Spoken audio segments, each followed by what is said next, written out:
l'épisode d'aujourd'hui, je suis heureuse de recevoir Marie Cayazo, qui est psychothérapeute et psychomotricienne à Marseille. Elle est co-autrice de l'outil Branche tes cerveaux. Il s'agit de 44 exercices pour aider son enfant à se concentrer, à être détendu et à apprendre facilement.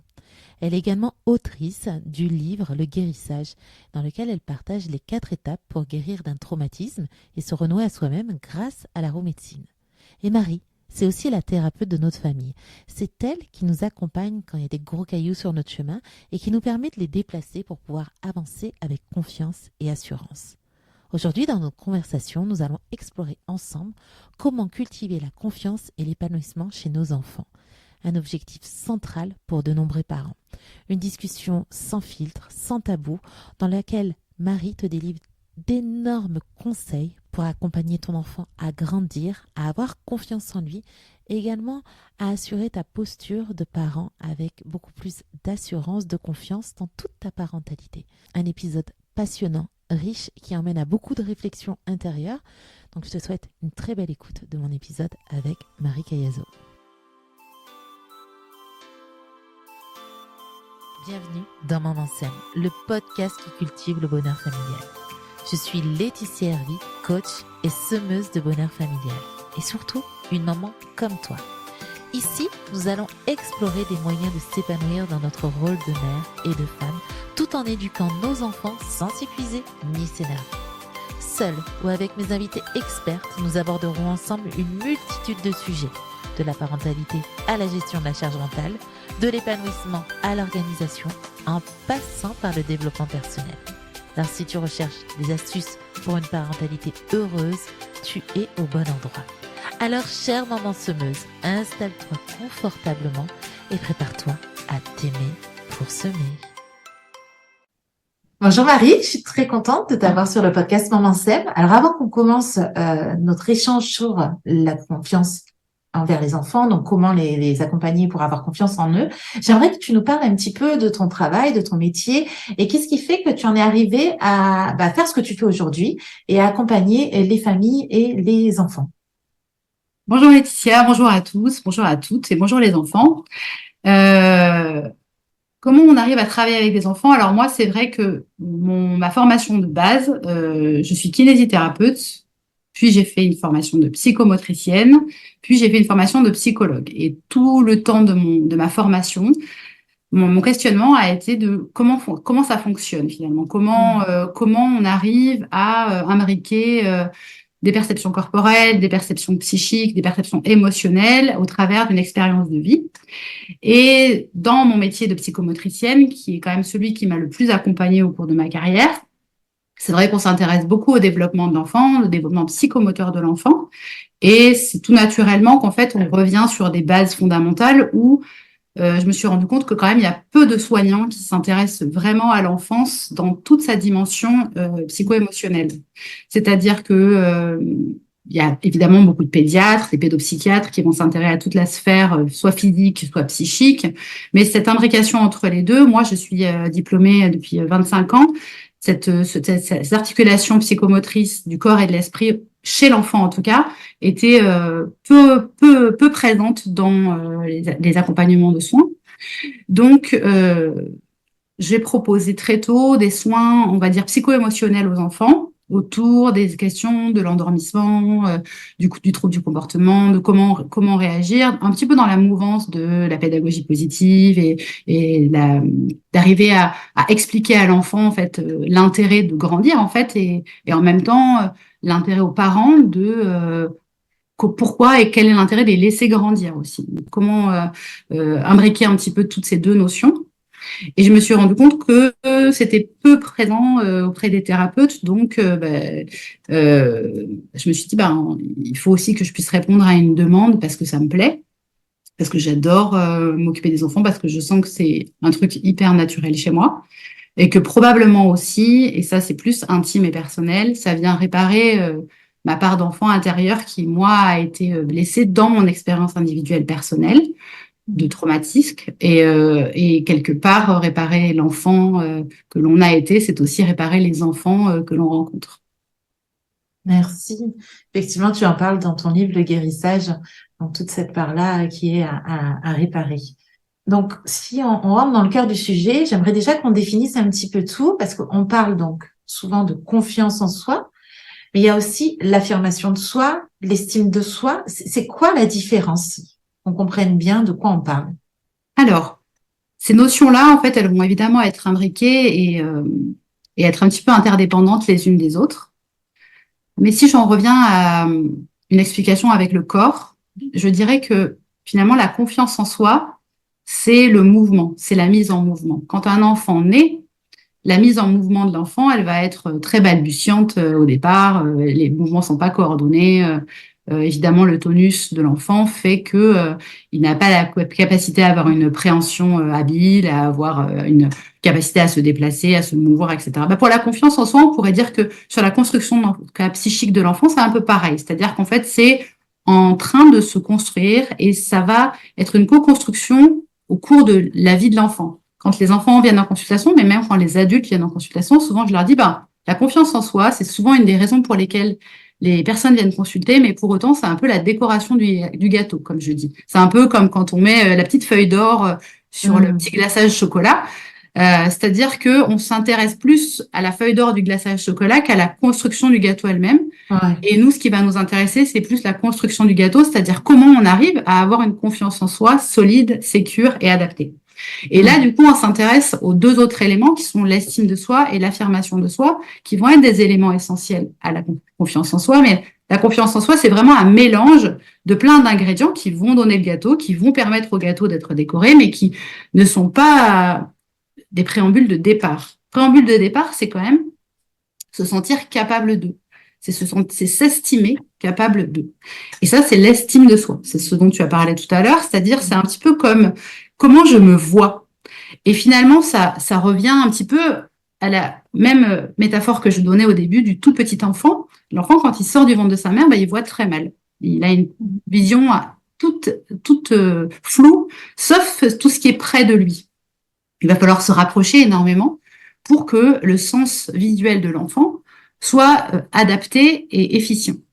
Pour l'estime de soi, c'est pareil, c'est-à-dire que la vision que l'on a de soi-même va devenir claire au fur et à mesure que l'enfant va grandir et que l'adulte va s'épanouir. Donc la vision de ce qu'on est capable de faire, de ce qu'on s'estime être capable de faire, va se déployer au fur et à mesure que l'enfant va grandir et elle va être sous-tendue par une notion très importante qui est l'amour. L'amour de soi, mais cet amour de soi naît aussi de l'amour qu'on porte à soi. C'est-à-dire que l'amour d'un parent inconditionnel de préférence va sous-tendre la construction de l'estime de soi, c'est-à-dire va mon chéri, je sais que tu es capable de, va, je te sens capable de, oui, tu es capable de ça. Donc l'enfant va se construire dans une estime de son parent qu'il va transférer sur l'estime de soi et qui va aussi croître avec l'amour de soi. Parce que plus on va expérimenter des choses dans lesquelles on va réussir, plus on va s'estimer capable et plus on va croître dans une dimension de confiance en soi. L'affirmation de soi, c'est encore autre chose. Et c'est toujours pareil, je vais prendre la même métaphore que l'enfant qui grandit. Ouais. L'affirmation de soi, c'est d'être capable de parler, de se dire, de dire, oui, ça, je sais faire.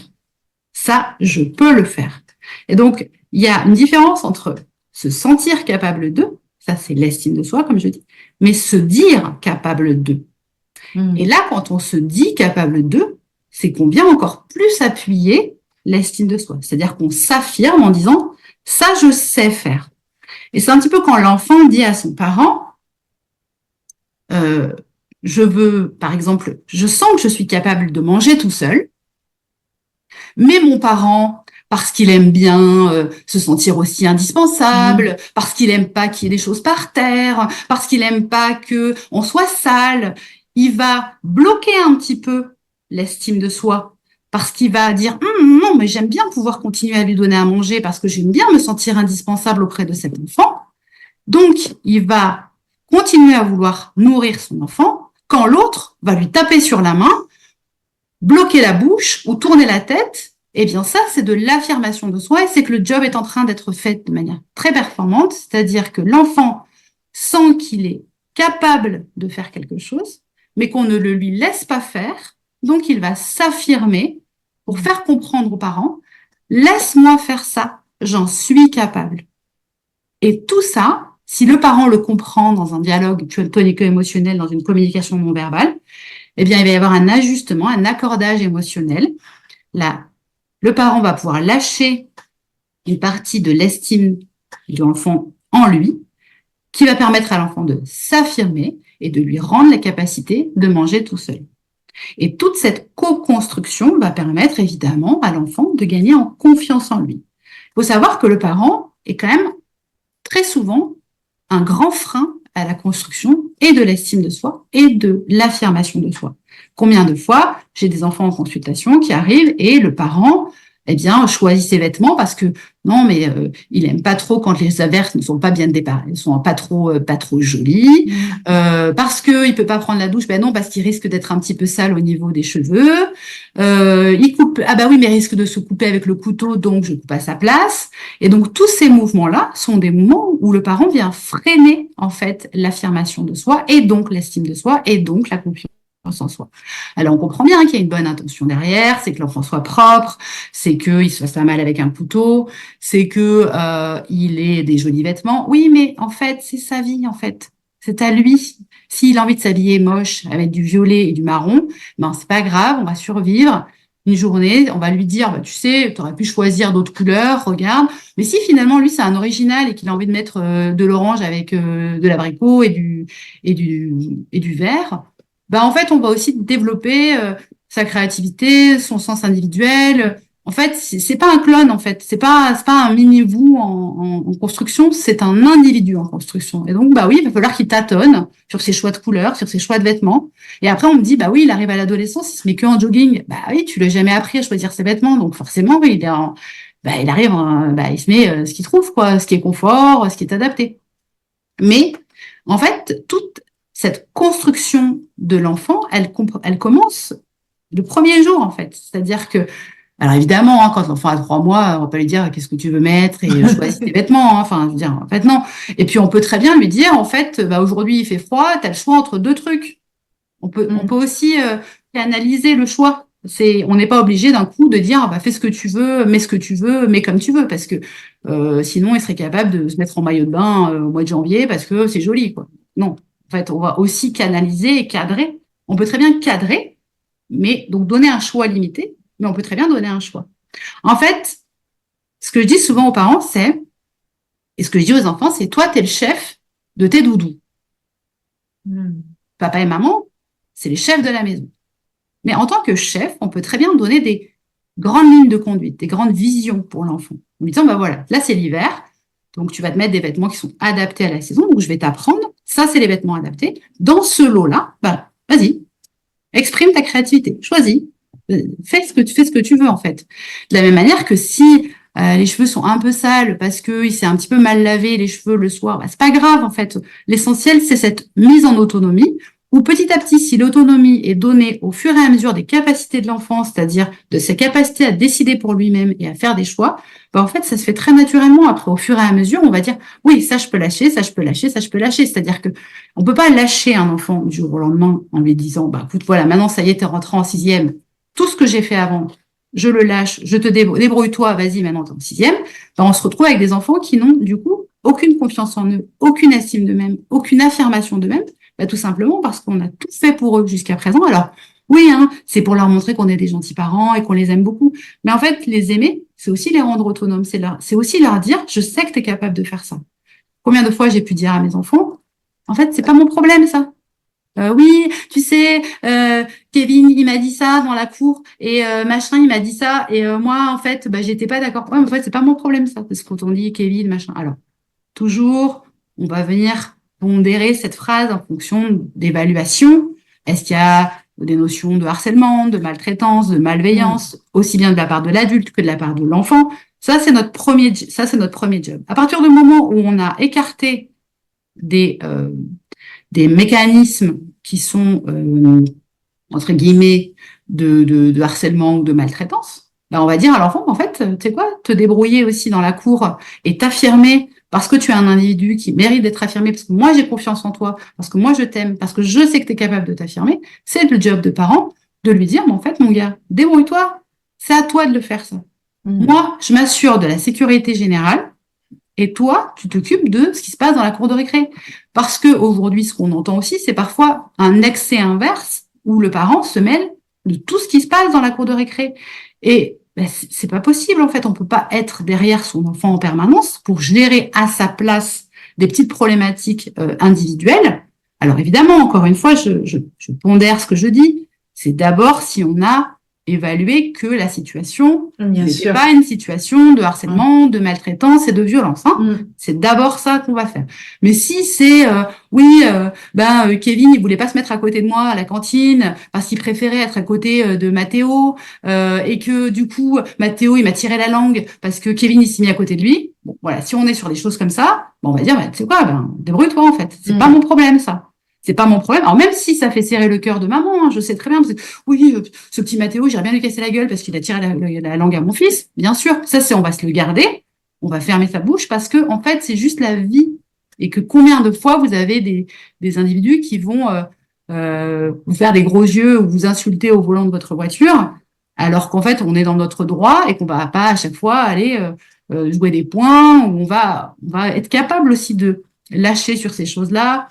Faire preuve de discernement. En fait, c'est vraiment le mot-clé, c'est de discernement, c'est-à-dire discerner ce qui va être de l'ordre d'une attaque violente et délibérée sur son enfant que de choses que l'enfant est capable de mettre en place pour lui-même pour s'affirmer. Aujourd'hui, on dirait que cette notion de discernement n'est plus possible. C'est-à-dire que dès qu'il y a un moindre fait et geste sur son enfant, les parents montent au créneau en disant « il est harcelé ». Non, mais il n'est pas harcelé. Enfin, je veux dire, c'est comme si quelqu'un vous fait un mauvais geste dans une voiture. En fait, quand il vous double, il vous harcèle pas, il vous agresse pas. Oui, c'est pas agréable. Oui, c'est pas confortable. Oui, on préférerait tous que ça se passe dans la bienveillance, dans l'amour et dans la paix.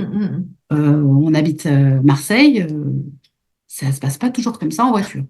Non. Donc c'est pas grave en fait. Si à chaque fois ça génère une angoisse, si à chaque fois ça génère une envie de se battre, la vie est longue. On n'a pas de temps à perdre là-dessus. Donc il faut aussi apprendre à son enfant à discerner ce qui est de l'ordre du grave, du pas grave, des choses qui sont importantes qu'il va devoir dire à papa et maman, et des choses qui sont banales et qu'il va gérer lui-même. Pourquoi?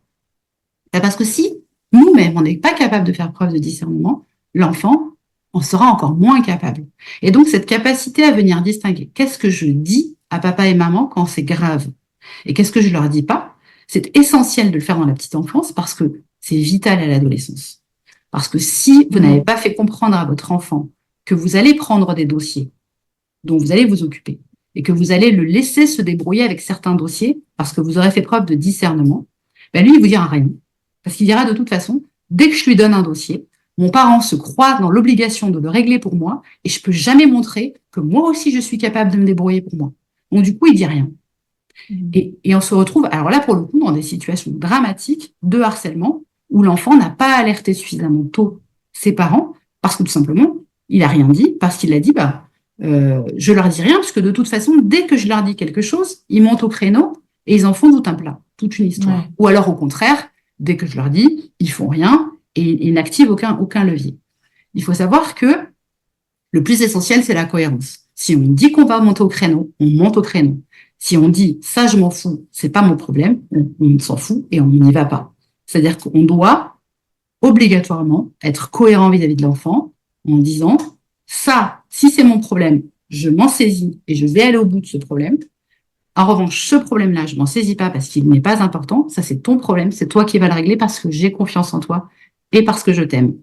Tous ces éléments-là vont permettre à l'enfant de s'affirmer, d'affirmer qui il est, ce qu'il veut, ses choix, son originalité, ses goûts dans ses couleurs, dans sa créativité, dans sa capacité à se déployer en termes artistiques, sportifs, créatifs. Et du coup, on a des enfants qui, très naturellement, trouvent leur voie après.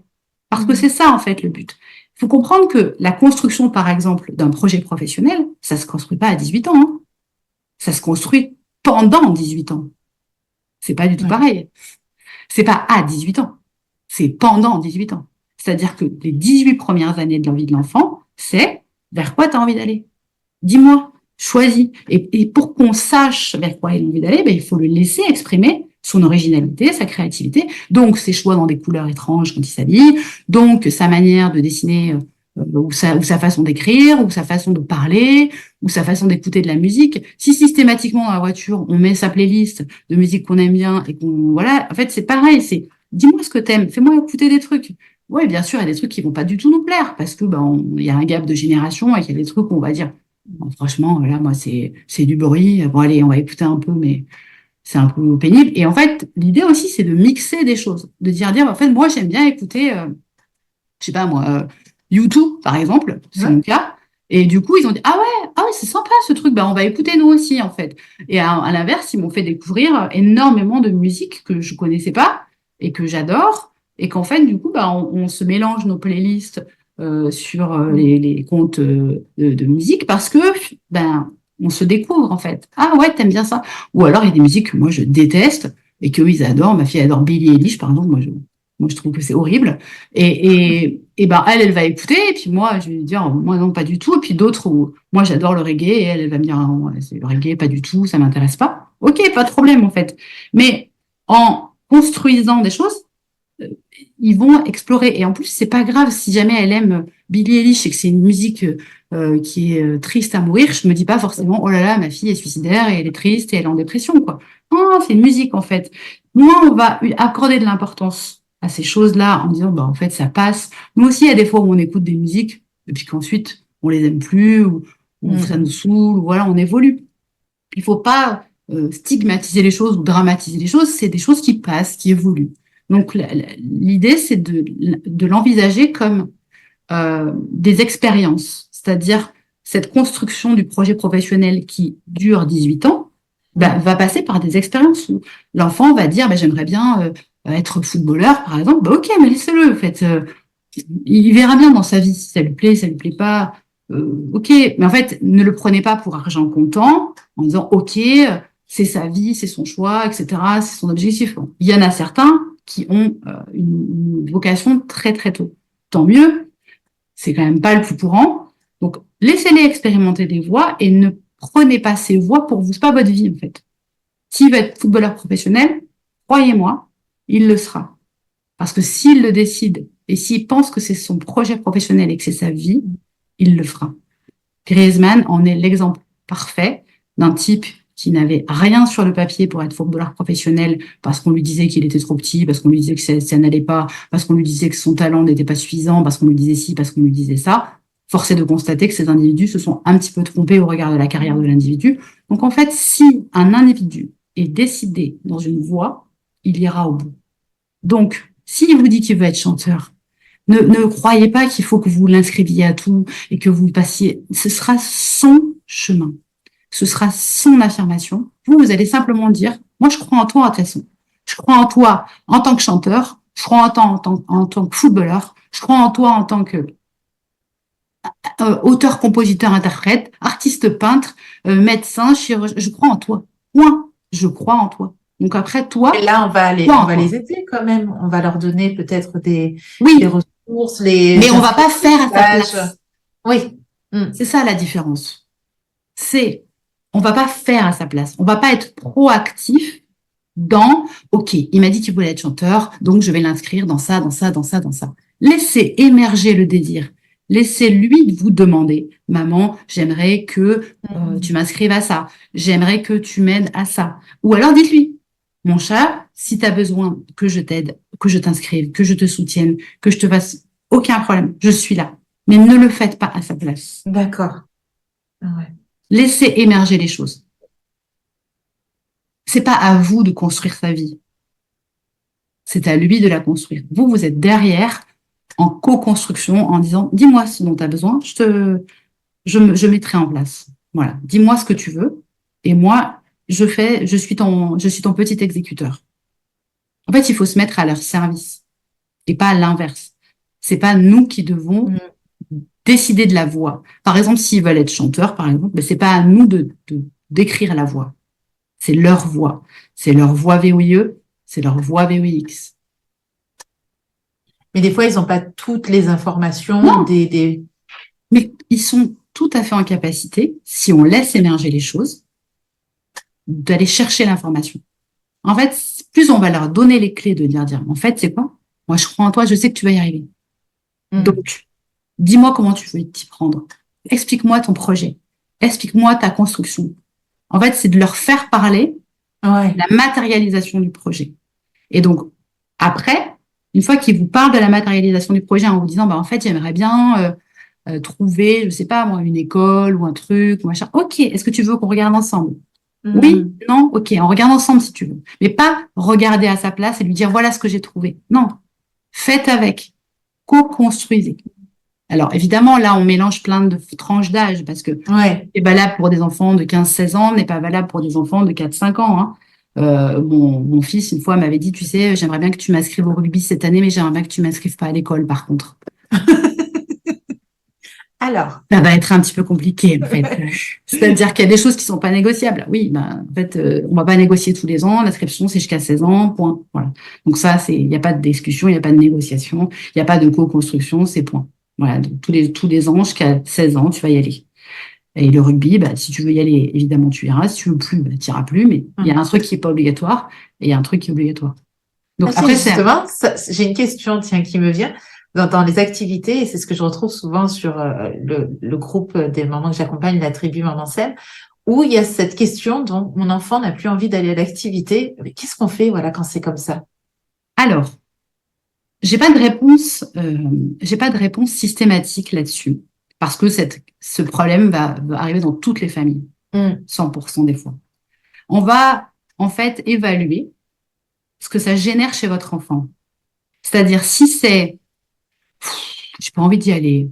Ouais. Enfin, mais j'ai pas envie d'y aller parce que là, en fait, je suis bien dans mon canapé en train de jouer à ma console de jeu ou en train de regarder un dessin animé et il faut que je me lève les fesses pour aller à l'athlétisme. Ouh là là, j'ai pas envie d'y aller. Si c'est ça, là, écoute-moi bien, mon gars. D'abord, on a investi de l'argent, donc c'est une réalité. Deuxièmement, pour ta santé, c'est essentiel. Et troisièmement, ce que je veux t'apprendre, c'est d'aller au bout des choses. Donc, pour les 3 raisons qui sont pas forcément dans l'ordre, parce que ça, c'est chacun va mettre l'ordre qu'il veut, évidemment, et peut-être même d'autres notions, on va lui dire, en fait, c'est pas toi qui décides. Et puis, on va voir comment l'enfant se comporte dans l'activité. C'est-à-dire que si une fois qu'on l'a traîné à l'athlé, il s'éclate, il a des copains, il est content, et ça se passe bien, du coup, on va pas écouter ce qu'il nous raconte. C'est-à-dire qu'on va lui dire, en fait, tu prends tes fesses, tu viens, et puis je n'ai pas le choix. Donc là, c'est première option, c'est une notion où on a la flemme et on l'a tous.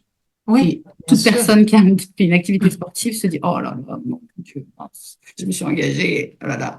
Bon, voilà. Donc ça fait partie de l'ordre de notre éducation que de dire à l'enfant, en fait, je n'écoute pas. Maintenant, si l'enfant est en souffrance quand il est là-bas,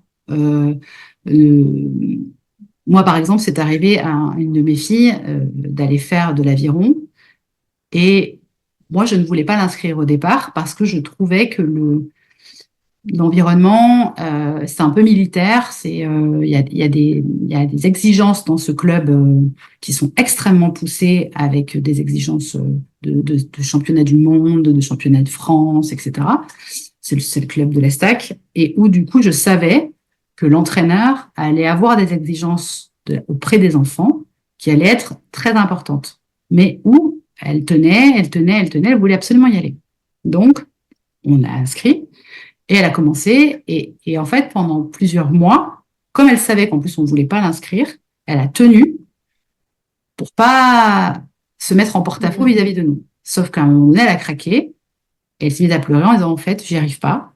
Il passe son temps à nous crier dessus. Il passe son temps à nous demander le meilleur. Ce que je peux comprendre, attention, en tant qu'entraîneur, parce que je pense que c'est en effet un entraîneur extrêmement exigeant et probablement qu'il arrive à d'excellents résultats pour ses enfants, mais je savais bien que pour ma fille, ça allait pas être adapté. Donc, en fait, là, on a lâché, on lui a dit, non, mais attends, là, tu n'y vas pas, quoi. C'est pas OK. On t'avait dit, tu as expérimenté. Non, par contre, on va pas te forcer à aller au bout parce que tu as droit de te tromper, en fait. Tu as droit de pas avoir envie de faire quelque chose jusqu'au bout. Donc, on va venir évaluer ce que ça génère comme souffrance vis-à-vis de l'enfant dans l'expérience. Parce que si, par exemple, c'est l'entraîneur me crie trop dessus, ou finalement, par exemple, c'est du judo, et finalement, bah, je me fais sans arrêt mettre par terre. Ah oui, c'est le principe même du judo, en fait. C'est-à-dire que voilà, et qu'en fait, ça génère chez l'enfant quelque chose d'inconfortable. En fait, il a le droit aussi de commencer une activité, d'y croire, d'y croire, d'y croire, d'y croire. Et puis finalement, non, on a tous acheté une robe qu'on a trouvée trop, trop, trop, trop belle, qu'on s'est trouvé magnifique à l'intérieur, qu'on a dit, je l'adore, je l'adore, je l'adore, puis finalement, qu'on la met jamais. Bah voilà, c'est la même chose. C'est exactement la même chose. On a tous le droit de se tromper et on va pas forcément obliger l'enfant à aller au bout de cette activité parce que ça n'est pas la même chose que aller au bout, justement. Aussi, le fait de montrer à l'enfant qu'il a le droit de changer d'avis, qu'il a le droit de se tromper, qu'il a le droit de revenir en arrière, c'est aussi un enseignement. C'est aussi un apprentissage. En fait, c'est de lui dire, fais ce qui est bon pour toi. Et tu vois, quand tu veux pas te lever tes fesses de l'athlé, du canapé pour aller à l'athlé, ben, fais ce qui est bon pour toi, parce que tu vois bien que là, tu t'éclates, tu vois bien que tu as des copains, tu vois bien que ça te plaît. Donc, apprends à faire ce qui est bon pour toi. De la même manière, quand tu sens qu'une activité te génère de la souffrance, te génère de l'inconfort, parle-en et fais ce qui est bon pour toi. Donc, le fais ce qui est bon pour toi, il peut être un peu dans les deux sens. Donc, après, c'est à nous d'évaluer en fonction de ce qu'on connaît de son enfant, avec aussi la possibilité, évidemment, de se tromper. Ouais, on va lui apprendre ça, quoi, se reconnecter à ce qu'il ressent pour pouvoir rediriger un petit peu son quotidien, trouver les ressources, etc. Ben, faire naître euh, la connaissance du désir de l'enfant, c'est important. C'est-à-dire, qu'est-ce que j'aime pas. En fait, j'aime bien cette idée d'aviron. J'aimerais bien savoir en faire. Bon, ok, ben, très bien, expérimente. Euh, et puis finalement, ben, découvre que ça te convient pas, c'est pas grave. On va tous faire cette expérience-là. Donc là, on a déjà pas mal d'informations. Est-ce que toi, tu as pu voir ou est-ce que tu peux nous guider pour savoir si notre enfant, justement, il manque de confiance et qu'il a besoin d'aide? Quels sont les signes indicateurs? Qu'est-ce qui pourrait nous montrer que là, ouais, il y a besoin de travailler tout ça, donc travailler son gâteau et y mettre les bons ingrédients? Alors franchement, un des très très bons éléments d'évaluation de la santé d'un enfant, c'est l'atmosphère à la maison. C'est-à-dire que Ok. si vous avez un enfant qui est joyeux, qui vous parle, qui vous raconte facilement ce qu'il fait dans ses activités, alors un enfant quand il raconte ce qu'il fait dans ses activités, ça peut être c'était bien. D'accord? Ça va pas forcément être on a fait ça, on a fait ça, on a fait ça, on a fait ça, on a fait ça, mais c'est-à-dire qu'en fait, il va être d'accord d'en parler facilement, d'accord de raconter facilement les choses quand on lui pose des questions. Euh, Quand l'enfant vient spontanément vous raconter des choses de sa journée, des choses de sa vie, que l'enfant est facilement câlin, dans la communication, on sait qu'on est sur un enfant qui va bien. Si l'enfant est en conflit avec ses parents, en conflit permanent avec ses frères et sœurs, on sait qu'on a plutôt un enfant qui est en souffrance et qui présente des difficultés. Un enfant, globalement, ça va bien. Dans sa vie, il est plutôt connecté à l'instant présent, il se projette peu dans l'avenir. Donc, en fait, il vit un peu l'instant, il vit les choses telles qu'elles sont. Et donc, c'est quelque chose, c'est assez simple pour lui d'évoluer en société, s'il est capable de faire facilement face à des contraintes, à des obligations, à venir participer à la vie de famille naturellement, à venir naturellement mettre la table, débarrasser. C'est pas des choses qui systématiquement donnent lieu à des conflits. Alors c'est qu'on est face à un enfant qui va bien. Quand un enfant commence à se mettre systématiquement en conflit sur des choses de contraintes, on va dire, ah, qu'est-ce qui se passe? Qu'est-ce qui se passe dans sa vie? Qu'est-ce qui fait que ces contraintes-là, il n'arrive pas à les accepter?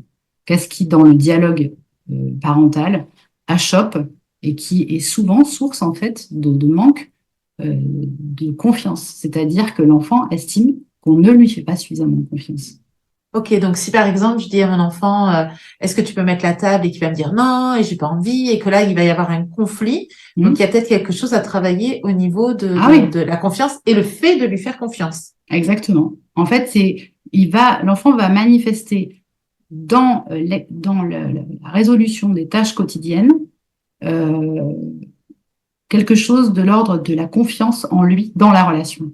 C'est-à-dire qu'en fait, il va vous dire, puisqu'elle me donne pas ce que je veux, ben moi je lui donne pas ce qu'elle veut. Et lui, souvent, ce qu'il veut, c'est qu'on le considère, qu'on lui fasse confiance et qu'on le rende autonome. Et en fait, on se rend compte dans plein de petites tâches que euh, bah, c'est pas réalisé, en fait. On fait beaucoup à leur place. On fait beaucoup trop à leur place. Tout à fait. Est-ce que tu penses justement que la parentalité positive fait qu'on peut faire trop à leur place et qu'on peut les surprotéger? Alors, évidemment que pour moi, il y a un gros écueil dans cette parentalité positive, c'est que il y a l'écueil, hein, donc ça veut dire que c'est pas quand c'est mal ajusté. Je ne Ouais. dis pas que Ouais, c'est ouais. pas bien, loin de là. Et quand c'est mal ajusté, c'est qu'en fait, on ne donne pas à l'enfant sa place d'enfant. C'est-à-dire que, en fait, un enfant, c'est pas un mini-adulte. C'est un enfant. Et donc, un enfant, la base, c'est de lui dire, il y a des choses que moi, je vais gérer et il y a des choses que toi, tu vas gérer. Mm. Et il y a les choses que nous, on va gérer, elles sont pas discutables, elles sont pas négociables. Ça s'appelle le cadre. Et en fait, on va pas lui donner le choix. On lui donne pas le choix de choisir ses robinets de salle de bain à 3 ans, en fait. C'est pas possible. Ça, c'est pas, ça veut dire qu'on le met en insécurité si on fait ça.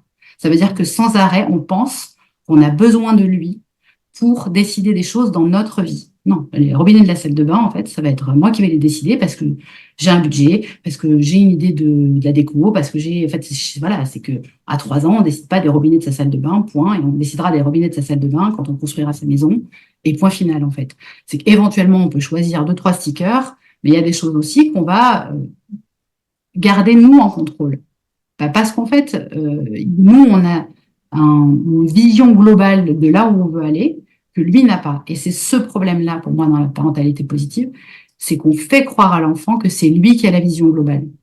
C'est-à-dire que c'est lui qui doit nous donner la ligne de conduite de là où on veut l'emmener. Et c'est ça, c'est très, très insécure pour l'enfant. L'enfant, il doit sentir que c'est vous, le leader, dans là où vous voulez l'emmener. Par contre, la manière dont on l'emmène, c'est pas forcément en le tirant par les cheveux. La manière dont on l'emmène, ça peut très bien être en lui tenant la main, en lui disant, tu sais, voilà, mon cœur, c'est là où je veux t'emmener. Est-ce que tu es d'accord avec ça? Est-ce que tu es d'accord avec mon projet? Mais par contre, c'est vous qui tenez la main et c'est vous qui tenez le cap. C'est-à-dire que le cadre, c'est vous. Il n'y a pas de discussion. C'est-à-dire que l'heure du coucher, c'est vous. Les écrans, c'est vous. Ce qu'on met dans son alimentation, c'est vous. Il n'y a pas de choix, en fait. Il y a pas de, c'est vous qui donnez le lead, c'est vous qui donnez la vision lointaine, parce que vous savez où vous voulez l'emmener. Et qu'on peut pas donner le choix à l'enfant tout le temps. Alors après, bien évidemment, c'est vendredi soir. Allez, la semaine, elle est terminée. Qu'est-ce qu'on a envie de manger ce soir? Bon, c'est rarement des haricots bouillis et poisson banné. Hein, ça va plutôt être pizza, sushi, je sais pas trop quoi. Eh ben ok, voilà. Eh ben, ça va être un soir peut-être où on peut envisager. Et c'est pas forcément tous les vendredis. Et c'est pas forcément systématique. Et on peut garder les choses aussi importantes. Mais ce qui est important, c'est la cohérence du cadre. C'est-à-dire que s'il sent qu'il y a un chef et que c'est comme ça, mais c'est pas un chef tyrannique qui veut forcément dominer le petit peuple et décider à sa place. C'est pas ça. C'est en fait moi j'ai la vision lointaine, moi je sais où je veux t'emmener, moi tout ce que je fais c'est parce que je t'aime de manière inconditionnelle et parce que je veux que ça se passe bien pour toi. Donc vas-y, repose-toi sur moi et moi au fur et à mesure, je vais te donner les clés de la maison. Et je vais te donner les clés pour que toi, tu sois autonome au fur et à mesure. Et au fur et à mesure que l'enfant grandit, on lui donne de plus en plus d'autonomie, on lui donne de plus en plus de responsabilités. Et oui, évidemment, à 18 ans, il choisit ce qu'il mange, il choisit comment il s'habille, il choisit la déco de sa chambre, il choisit ses études, il choisit tout ça. Mais évidemment, parce qu'on lui a donné les clés au fur et à mesure, qu'au fur et à mesure, on lui a dit, ouais, ça c'est bon, vas-y, choisis. Et donc, du coup, c'est aussi, à 18 ans, comme on lui a donné les clés au fur et à mesure de l'estime de lui-même, de l'affirmation de lui-même et de la confiance en lui-même, et ben on a des enfants qui, lorsqu'on leur propose de l'alcool, lorsqu'on leur propose des cigarettes, lorsqu'on leur propose du cannabis, et qu'ils ont une bonne estime d'eux-mêmes en disant, en fait, moi, j'ai pas envie de me détruire, en fait. Mon cerveau, il a de la valeur, mon corps, il a de la valeur, ma santé a de la valeur. Donc, je n'en veux pas. Je dis pas qu'ils n'en prendront jamais, évidemment, parce que l'expérimentation à cet âge-là est parfaitement normale. Mais par contre, on va aussi avoir des enfants qui savent dire, en fait, ça, non. Parce que moi, je me mets pas en insécurité. Moi, je sais que je m'aime, que j'ai de la valeur et que j'ai envie que mon cerveau, il aille bien, que mon corps, il aille bien, que mon cœur, il aille bien, que tout mon être aille bien. Parce qu'on leur a transféré à l'intérieur d'eux-mêmes la capacité à prendre soin d'eux. Et donc, si ils ne boivent pas d'alcool, parce que sinon je vais me faire engueuler par maman, eh ben on a raté. S'ils prennent pas d'alcool parce qu'ils disent, ah ben non, moi j'ai pas envie de m'abîmer mes santé, j'ai pas envie de me mettre en insécurité, eh ben là on a gagné. Et pour qu'on arrive à faire ça, il faut qu'on ait transféré les clés au fur et à mesure, mais il faut qu'on leur ait donné la vision. C'est-à-dire qu'on leur dise, moi ce que je veux, c'est t'emmener là, en bonne santé, en sécurité, et où tu es dans le respect de toi-même. Et cette vision-là, dans la parentalité positive, parfois elle est mal ajustée. C'est-à-dire qu'on fait croire à l'enfant que c'est lui qui doit nous dire ce qu'il a, ce qu'il ressent, etc. Il faut comprendre que les émotions, elles doivent être apprises, à être régulées, à être canalisées et à être circonscrites dans un certain cadre adapté.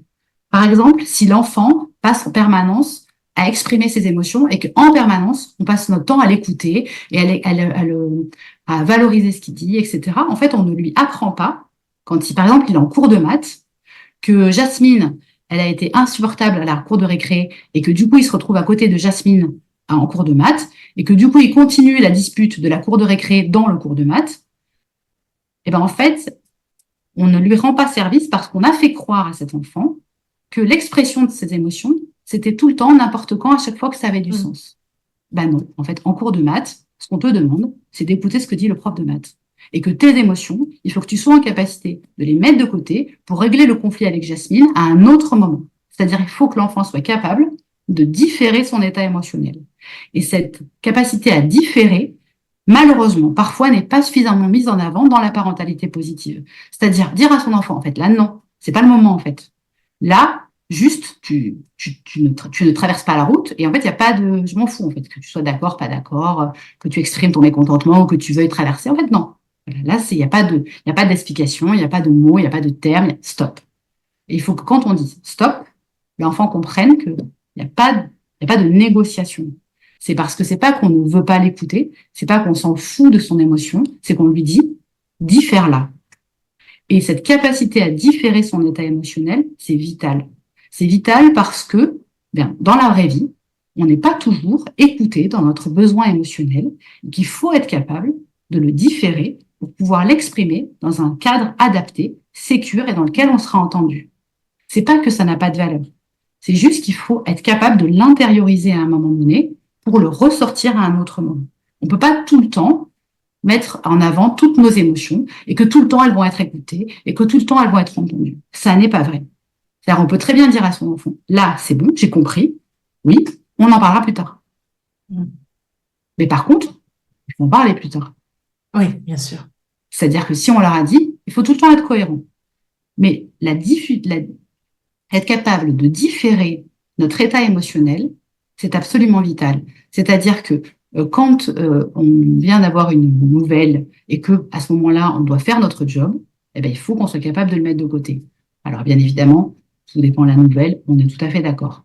Mais malheureusement, en fait, nous, dans notre vie de tous les jours d'adulte, on doit être capable de différer certains états émotionnels. Eh bien, cet apprentissage-là doit être fait. Et pour moi, c'est l'écueil de la parentalité positive, c'est qu'il est là, c'est qu'on laisse trop de place à l'enfant dans certaines expressions émotionnelles en disant oh là là mon cœur et qu'on arrête de vivre pour l'écouter parce que ce qu'il est en train de nous raconter c'est essentiel alors qu'en fait là on doit juste acheter du pain et se dépêcher parce qu'il faut qu'on rentre parce que on a l'autre à récupérer à la piscine et que le chien il faut l'amener au vétérinaire. Voilà, donc en fait à ce moment-là ce qu'il nous raconte avec Kevin, sa cour de récré, son machin, qu'il a été extrêmement frustré de pas pouvoir jouer avec le ballon rouge, faut lui dire écoute là on en parlera plus tard du ballon rouge. Là, on va juste acheter du pain, récupérer le chien, chercher ton frère, et ensuite, point, on en discutera plus tard. C'est pas qu'on s'en fout, c'est pas qu'on le met de côté, c'est pas qu'on lui donne pas d'importance, c'est qu'on lui apprend à différer. Et ça, bah, c'est vital. Parce qu'on peut pas s'arrêter de vivre toutes les 30 secondes pour écouter ce que nous dit Kevin dans son émotionnel. Voilà, c'est pas possible.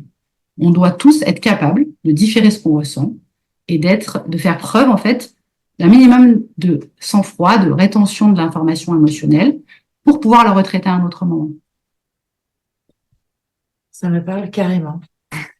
Merci beaucoup. Ouais, je pense qu'il faut Enfin, c'est pas évident, tu vois, parce que nous, on nous a pas appris à différer tout ça, peut-être, ou on nous a appris à nous taire à l'inverse.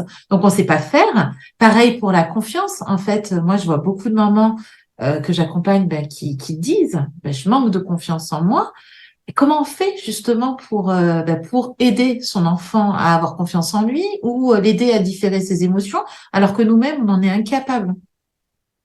Alors, déjà, il faut parler, en fait, de notre histoire.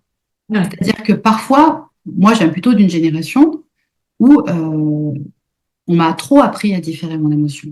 C'est-à-dire que moi, à l'inverse, mon émotion n'avait aucun intérêt, Mm, aucun, pas aucun, ne n'était jamais parlé. C'est-à-dire que on m'a dit, toi, en fait, on t'écoute pas. De toute façon, tu n'as pas de valeur. Voilà, ouais. ton émotionnel n'a pas de valeur.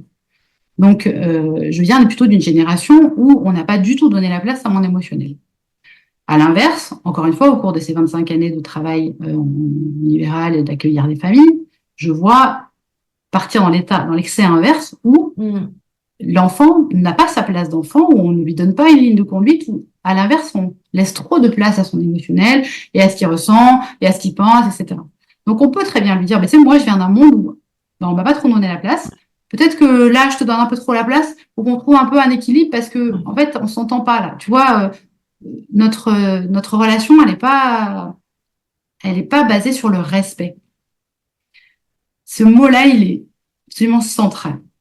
C'est-à-dire que c'est pas est-ce que je me fais confiance, est-ce que je fais pas confiance, si je me fais pas confiance, comment donner confiance? Non, c'est pas ça. Est-ce que je me respecte? Mm. Est-ce que moi je me respecte dans ce que je fais, dans ce que je vis, dans les paroles que je tiens? Est-ce que quand je me regarde dans la glace, j'ai les pieds bien posés au sol et je suis fière de qui je suis, de ce que je dis, de ce que je suis? Ça, c'est un premier élément sur lequel on peut travailler. Parce que, par exemple, quand il y a des enfants qui mentent, souvent je leur dis, oh là là, c'est trop dommage, tu fais pas confiance à tes parents. Alors, généralement, tout le monde sursaute en disant, mais non, on n'a pas dit ça, madame, on a dit qu'il mentait. Oui, oui. Ah oui, mais en fait, il vous fait pas suffisamment confiance pour vous déposer la réalité de ce qu'il ressent ou de son problème. Et donc, ce manque de confiance en l'adulte, c'est à vous de venir le questionner. Sauf que quand on dit ça devant un enfant, et qu'en fait, il réalise que ce qu'il a fait, c'est ne pas faire confiance à son parent, souvent lui-même se trouve un peu penaud parce que il voulait pas faire ça. Donc il réalise que c'est ça le problème. Et généralement, ça ne se reproduit plus parce qu'il se dit, mais non, mais je peux leur faire confiance. Souvent, quand je dis ça, les enfants me disent, non, mais je peux faire confiance à mes parents. Ah ben, si tu peux leur faire confiance, pourquoi tu leur dis pas la vérité alors? Ouais. Enfin, je comprends pas en fait. Qu'est-ce qui ferait que tu n'aies pas confiance en eux? Et d'amener ça sous l'angle, en effet, de la confiance, en effet, du côté du respect de son parent en tant que garant d'un cadre, en tant que garant d'une vision, c'est qu'on remet les clés de la vision à l'adulte parental en lui disant, en fait, l'adulte va te guider vers là où tu veux aller, eh bien, ça rééquilibre les choses. Plutôt que de dire, ah ben non, c'est pas bien, le mensonge, etc., ou ça n'a pas trop d'intérêt, c'est plutôt de le ramener sur le respect. Toi, quand tu te regardes dans la glace, est-ce que tu es fier de dire des choses qui sont pas vraies?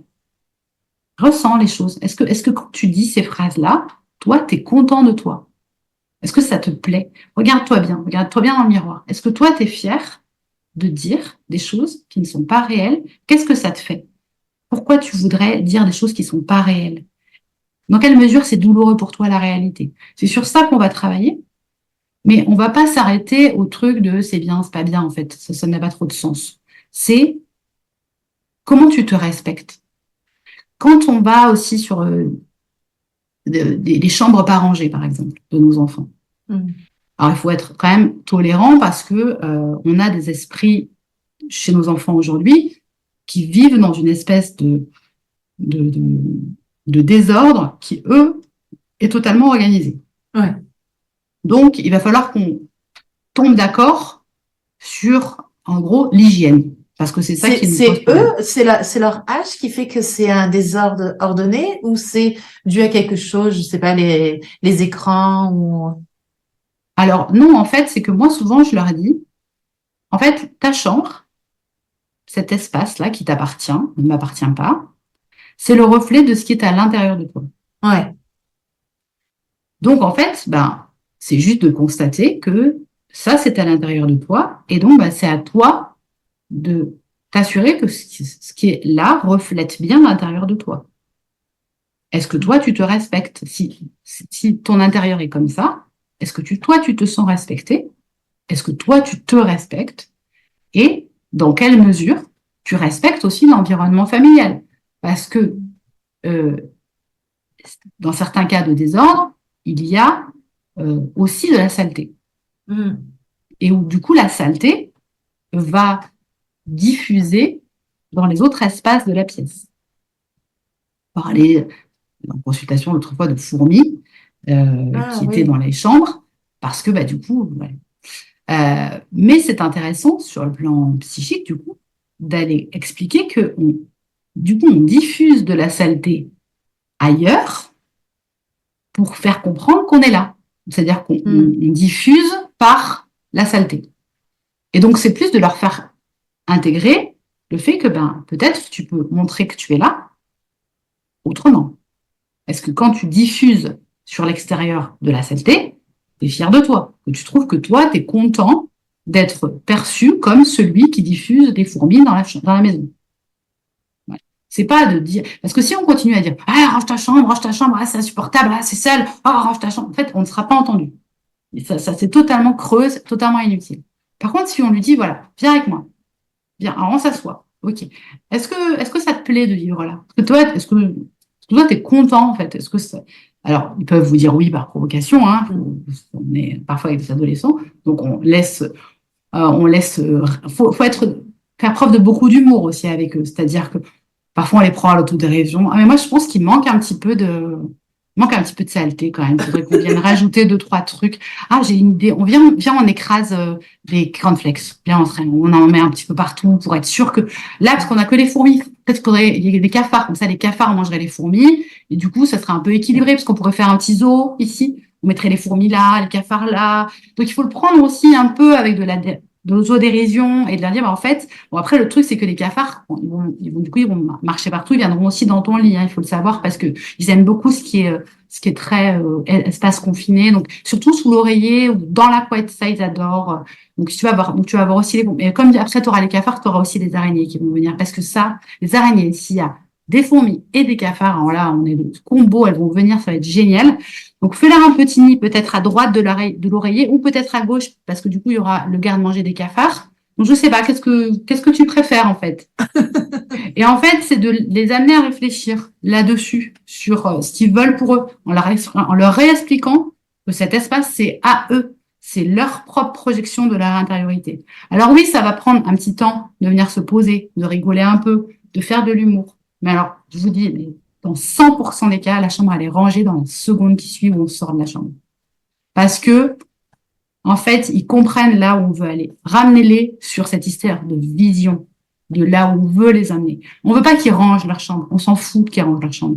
Quand on leur dit range ta chambre, qu'est-ce que ça veut dire? Ça veut dire, oh mon Dieu, j'ai peur que quand il va habiter tout seul, il va vivre dans un taudis dégueulasse et pas rangé. C'est ça que ça veut dire. Ouais. Et donc, donnez-leur les clés de chez eux en disant, en fait, tu sais quoi? Quand je vais venir habiter chez toi, quand tu vas habiter chez toi et que je vais venir de temps en temps te voir, beau lapsus de mère complètement névrosée du départ de ses enfants, quand on s'assoit sur le lit, en fait, on leur donne les clés de chez eux. On leur dit, voilà. Alors, ok, donc là, tu m'inviterais chez toi. Oh, dis donc, je ne saurais pas où me poser, hein, je ne saurais pas où m'asseoir parce que c'est un peu étrange, ton espace. Et si vous leur redonnez les clés de chez eux, automatiquement, ils vont en faire quelque chose de respectueux parce que vous les respectez en tant qu'individu. Donc, l'humour, c'est la clé numéro 1. C'est tout le temps la clé qui ouvre toutes les portes. C'est-à-dire que si vous le prenez en criant, en hurlant, machin, ça marche pas. Parce que vous les respectez pas et parce que vous respectez pas. Mais ça, s'il y a bien un grand enseignement que les peuples autochtones nous ont donné, c'est de se marrer.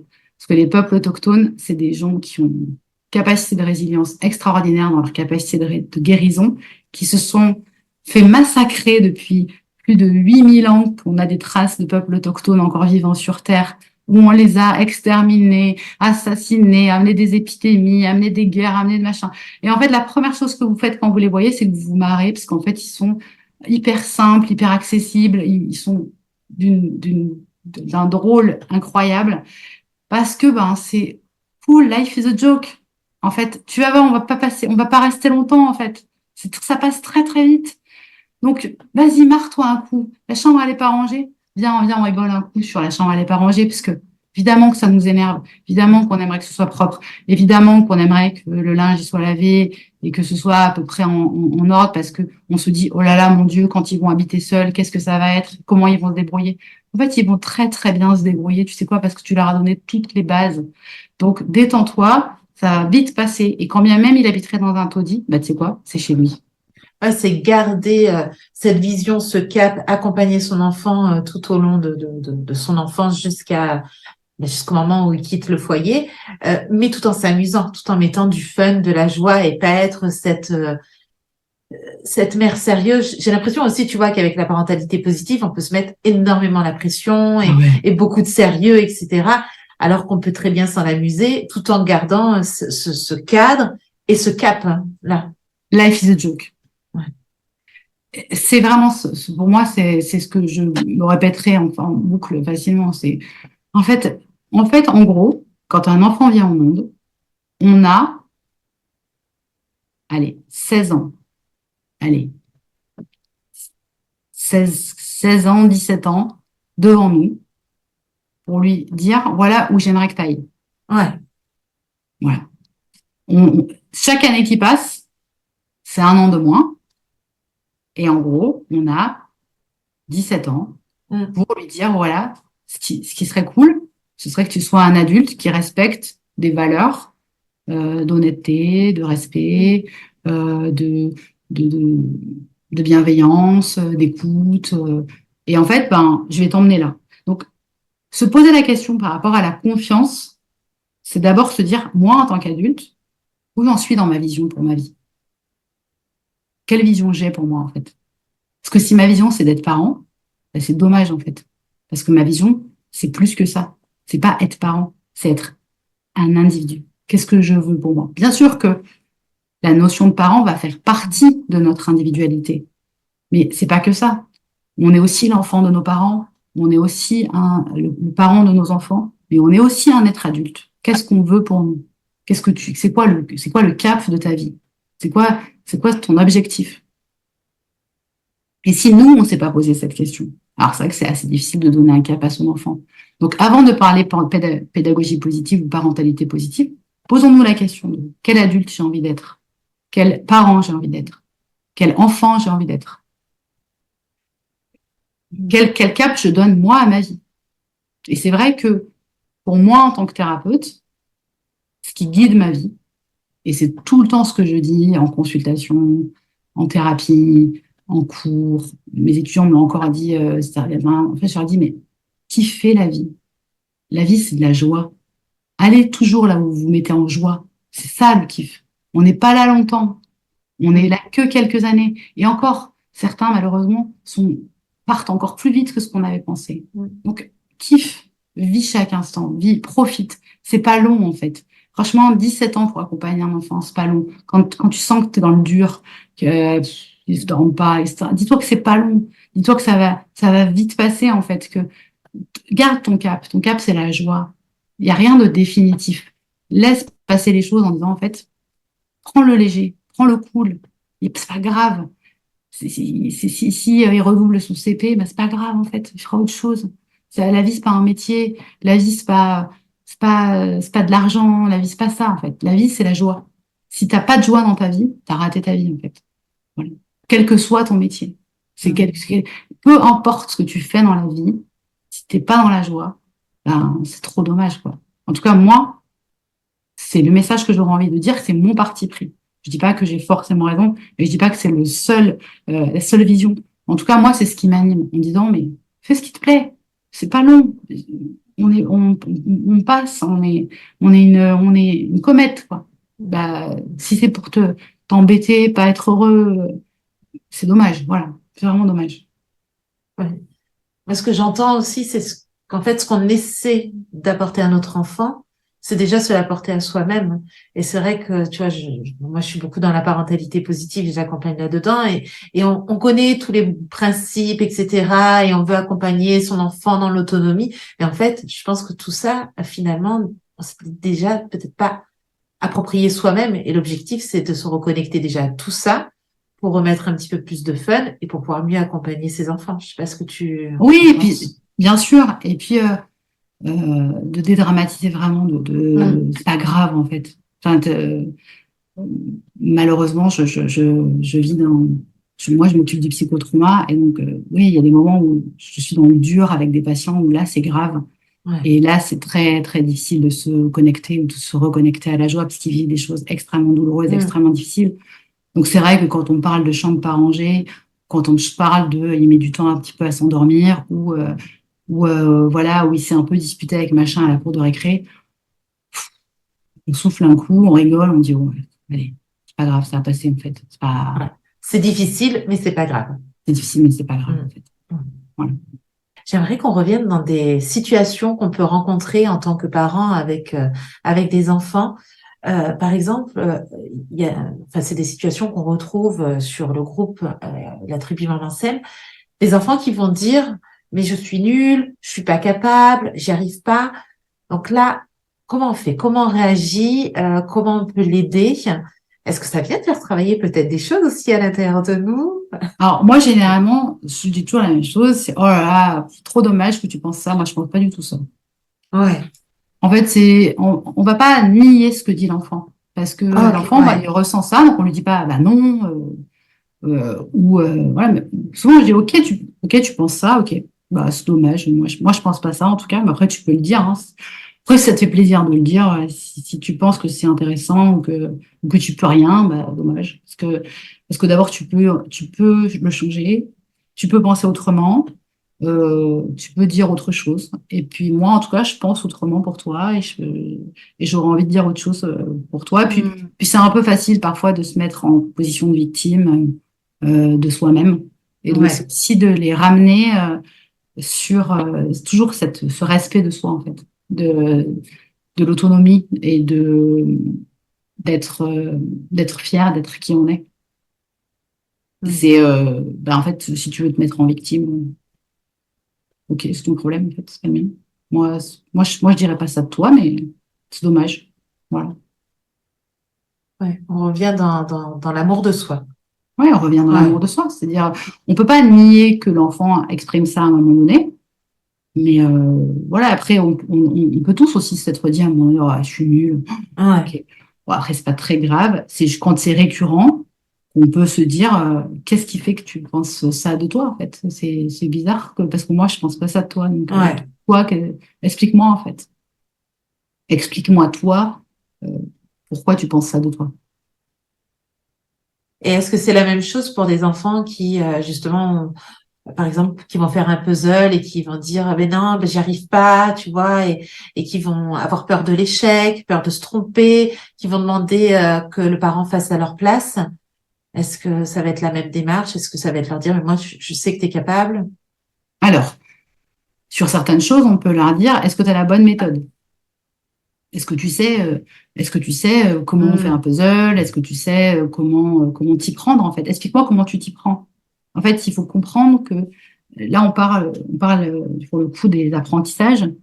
Euh, c'est quoi ton besoin dans un apprentissage? Et là, je peux faire un lien avec Branche tes cerveaux où en fait, on va venir Ouais. répondre à des besoins des apprentissages. Tout est un apprentissage.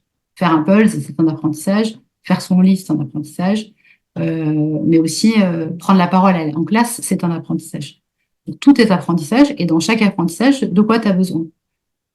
Revenir sur les besoins des apprentissages qu'on a plus définis avec Lucie Maillet dans l'ouvrage Branche tes cerveaux Hmm. sur les 4 besoins des apprentissages. Le premier étant être présent. Le second, c'est mobiliser ses ressources et intégrer l'information. Le troisième, c'est gérer son stress. Et le quatrième, c'est adapter l'apprentissage sur d'autres thématiques, donc s'adapter et lâcher prise. Être présent, c'est une première, un premier besoin indispensable à l'apprentissage. C'est-à-dire que si tu fais le puzzle, mais qu'en même temps tu regardes la télé et qu'en même temps tu essayes de jouer à ta console, bah forcément tu vas rater en fait.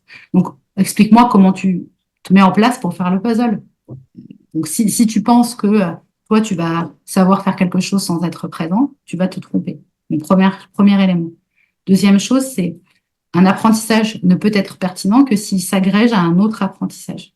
C'est-à-dire que il faut qu'il y ait un lien entre les apprentissages. Si devant un enfant qui a jamais vu de puzzle, je lui donne un puzzle, bah, il va forcément tâtonner parce qu'il n'a jamais appris. Maintenant, si on lui co-construit avec l'individu, comprendre comment on fait cette tâche-là, bah, ensuite elle va être acquise et elle va être reproductible à l'infini. Donc un apprentissage, ça doit être dans un tissu de liens de construction d'apprentissage qui va s'installer au fur et à mesure. C'est-à-dire que, par exemple, pour apprendre à courir, ben, il faut d'abord savoir marcher, sinon pas apprendre à courir. Et puis pour savoir marcher, il faut d'abord avoir appris à se tenir debout. Donc, tout apprentissage va avoir un continuum. Et pour pouvoir se tenir debout, il faut se tenir assis. Et pour pouvoir se tenir assis, il faut tenir sa tête, etc., etc. Donc, on ne peut pas apprendre à marcher si on ne sait pas tenir sa tête. Donc, tous ces points d'éléments d'apprentissage vont devoir être vérifiés. Et on va pouvoir les décortiquer avec un enfant. Par exemple, sur les troubles du sommeil, souvent, je viens questionner sur comment tu t'endors. Est-ce que tu sais t'endormir? Est-ce qu'on t'a appris à t'endormir? La plupart du temps, l'enfant ne sait pas s'endormir. Donc, apprendre à s'endormir, c'est une technique, entre guillemets, où on doit apprendre à se laisser aller dans le sommeil et à lâcher, justement, cette zone où on ne contrôle plus, qui est parfois une zone d'angoisse pour certains, où d'un coup, hop, ils sentent qu'ils ferment les yeux et là, ils partent. Mais ce moment qui peut être un moment angoissant, on peut très bien le rendre extrêmement kiffant. Moi, souvent, je donne des métaphores de, allez hop, on glisse dans le tombeau des rêves, allez hop, on s'en va dans la montgolfière de l'espace infini des possibilités. Enfin, voilà, et donc, hop, on lâche et on part dans un autre monde, qui est le monde des rêves, en fait. Et de faire comprendre que c'est en lâchant là et en partant ailleurs que on peut apprendre à s'endormir. Donc, tout ça, ça va être des clés d'apprentissage qui permettent d'intégrer l'information. Ça, c'est le deuxième besoin. Le troisième besoin. C'est là aussi où on va accompagner un peu notre enfant, justement. Bien sûr. On lui donne bien sûr. Ressources. Bien sûr. C'est mobiliser ses ressources. Donc, on va les mettre en avant, bien sûr. Troisième besoin, ça va être gérer son stress. Là, on peut faire avoir toutes les petites pratiques de régulation du stress. Si, avant de se mettre en mouvement sur le puzzle, l'enfant est agité, en train de stresser, de pleurer, de chouiner, de machin, forcément, il risque de ne pas y arriver. Donc, on va lui aider à réguler son émotionnel avec peut-être des petites techniques émotionnelles. Et enfin, adapter l'apprentissage, c'est être capable de le dupliquer, c'est-à-dire savoir l'étape de multiplication, ça n'a pas trop de sens si derrière, on ne sait pas faire une recette de cuisine avec, quoi. Donc, il faut savoir qu'un apprentissage peut être adaptable, mais c'est plus des complexes, c'est plus complexe. Par exemple, écrire, c'est passer d'un apprentissage de forme, la lettre A, par exemple, qui est une forme, qui devient un concept d'une lettre, qui ensuite, agrégé à d'autres lettres, devient un son, qui agrégé à d'autres lettres devient un mot. Et ben là, c'est qu'on est capable d'adapter l'apprentissage de forme à son, à mot et à concept. Donc, tous ces besoins des apprentissages vont devoir être un petit peu clairement en tête pour pouvoir aider son enfant. Donc, c'est vrai que l'outil Branche tes cerveaux, dans ces cas-là, peut être très intéressant parce que dans le livret, tout ça, c'est expliqué. Et puis après, au niveau des petites cartes qu'on retrouve, on a les besoins, on a toute cette question autour de la notion d'apprentissage qui, en réalité, nous occupe absolument toute notre vie. Ouais. Oui, c'est un outil qui est très, très bien, effectivement, que je recommande et que je n'utilise pas assez, d'ailleurs. Tu vois, et ben voilà. Ouais. Je reprends. Mais ça m'arrive des fois même de le prendre pour moi, pour faire une petite pratique et tout, et ouais, de plus l'utiliser avec mes enfants. On arrive au terme de notre échange. Est-ce que tu as quelque chose, un dernier message à faire passer aux parents, quelque chose qu'ils doivent retenir? De pas oublier que l'essentiel, c'est l'amour et la joie. Que le reste, c'est pas très grave, en fait. Tout à fait. Où est-ce qu'on peut te retrouver, te suivre, être accompagné par toi, Marie? Alors, moi, j'ai un cabinet libéral qui est sur Marseille. J'ai un site internet sur lequel on peut retrouver, il y aura bientôt des dates de formation D'accord. et de séjours, Ok. puisque je propose des séjours de méditation et de travailler sur sa guérison intérieure. C'est autour de la thématique de la guérison intérieure. Je donne une conférence le 5 avril au Salon du Bien-être à Marseille, au Parc Chano, autour de la question de qu'est-ce que guérir, justement, qu'est-ce que la guérison Mhm. psychique. Et puis après, sur les réseaux sociaux, alors je suis pas une grande active Ouais. sur les réseaux sociaux, loin de là, mais quand j'ai justement des informations à donner, ben, je le publie et voilà. Et je crois qu'on peut D'accord. s'inscrire à une newsletter aussi sur mon site internet. Merci. Merci beaucoup, Marie, pour toutes ces astuces. On a puisé dedans parce qu'il y a des très, très beaux messages. En tout cas, voilà, tout ce que tu nous as apporté est vraiment très, très riche. Merci de nous avoir accordé du temps. Merci pour tous tes témoignages, ta transmission d'expertise. Ben, merci beaucoup en tout cas de m'accorder du temps aussi, parce que parfois on se dit que bon, ce qu'on fait, c'est dans notre petit coin et on n'a pas forcément Hmm, conscience de la portée que ça peut avoir. C'est vrai que au fur et à mesure des années, quand même, je peux pas trop dire le contraire au vu des retours des patients que j'ai pu accompagner. ouais, Mais en fait, il faut comprendre que moi, en tout cas, c'est ce qui donne du sens à ma vie. Donc, je le fais pas pour avoir une reconnaissance. Je le fais parce que c'est ce qui me semble être juste ouais. selon moi, de ce que moi j'ai à apporter sur cette terre. Bah, c'est ma petite contribution et c'est pas c'est pas pour ressortir un pouvoir individuel en tout cas. C'est pour on en ressorte tous avec des super pouvoirs individuels. Et ça marche. Et tu nous aides bien. Tant Ouais. mieux. Donc, merci infiniment. Merci Merci Laetitia, pour tout. merci beaucoup.